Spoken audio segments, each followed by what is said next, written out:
Welcome to this week's discussion on what is humility. It seems like humility is something that everyone admires, but most of us want to avoid it.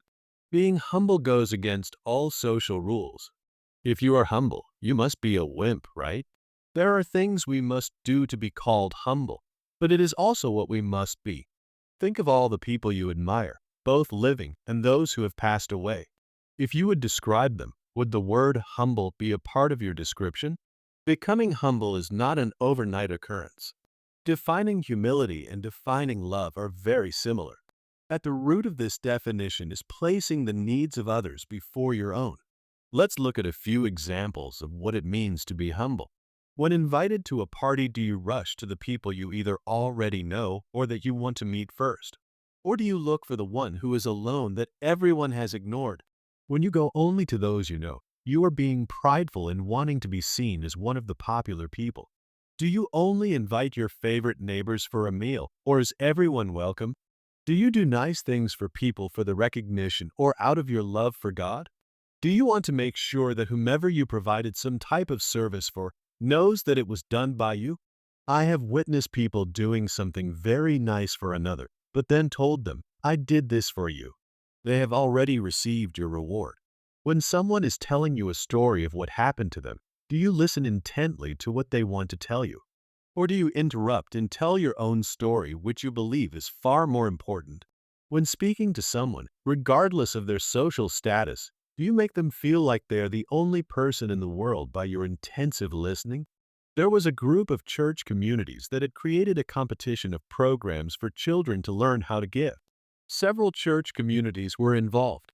They each had to find a way to serve the community and to learn how to help others. There was a bit of competition at the event. The children in the Shively Christian Church came up with an idea to help the elderly people in the community by raking, mowing, trimming hedges, and cleaning up their yards. The area they were working in was in the jurisdiction of the rival Shively Baptist Church. At the end of the event, the children from the different churches had to report on what they had done for the community. They reported all that they had done to their pastor. They told him that one lady came out and told them that she did not know what she would have done without the generous children from the Shively Baptist Church. Their pastor interrupted them and said, "I sure hope you set her straight and told her you were from the Shively Christian Church." "Why, no, we didn't," the kids said. "We didn't think it mattered." In the Gospel of Matthew, chapter 6, we hear, "But when you give alms, do not let your left hand know what your right is doing, so that your almsgiving may be secret. And your Father who sees in secret will repay you." I would like to recount a story about a chef that I just read recently. The book is called We Fed an Island. It is written by José Andrés, who is a world-renowned chef and is seen on food TV shows. He is the founder of World Central Kitchen. He created this non-profit organization to help people during disasters. In this book, he describes what took place during Hurricane Maria in Puerto Rico in 2017. He went against many government agencies and other obstacles in an attempt to simply feed the people. He fought against the red tape and everything that blocked his ability to serve the people. Politicians were fighting to get notoriety and glory for what they were doing, and in many cases, for things they were not doing. Jose just wanted to feed the people and never held back with whatever resources he had, even his own money. He was not looking for reward. He was looking to do what was right. He told several that were in his way to take the credit for it if they want to, but to help him to remove the obstacles preventing him from feeding the people. Over 4,000 people died in that storm. Our attitude should be, it is not all about me. It is all about you. I would like to look at humility in two parts. One is a long list of things that we should be doing. The second part is to obtain the desire to do it naturally. Any virtue should become who we are, not just a list of boxes and having an X in each box. It can be big things or little ones. We are not all called to do great things in our lives, but we are all called to be attentive to what we are called to do, even if it is minor.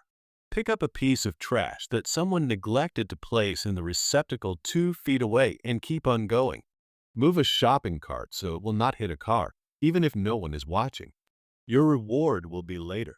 In the prayer, Litany of Humility, It gives us a description of how humility should look. The prayer can be found in most religious stores or on Google if you want a printed form. The prayer is in three distinct parts. The first part asks God to deliver me from the desire of being esteemed, loved, extolled, honored, praised, preferred to others, consulted, and approved. The second part asks God to deliver me from the fear of being humiliated, despised, suffering rebukes, slandered, forgotten, ridiculed, wronged, and suspected.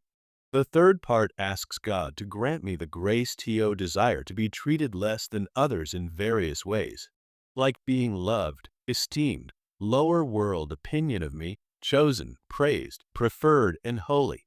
These three parts may sound similar, but there is a big difference between a to-do list and to have the result of this list as a part of who we are. To be humble is to really have the desire to do those things because of our love for God. It is to not have the fear of what people will think of us if we are humble. It is the asking of God for the grace to be able to desire being humble. Do you have the desire to have others be loved and treated better than you? Do you have a fear that prevents you from being humble and prevents you from being known as one who loves God? Do you fear making the sign of the cross at dinner in a restaurant because someone might see you and think ill of you? Do you have the desire to take the back seat and let others shine ahead of you in every situation? Have a blessed week. If you would like to receive a notification for these weekly discussions, please subscribe below. You can also feel free to share any comments.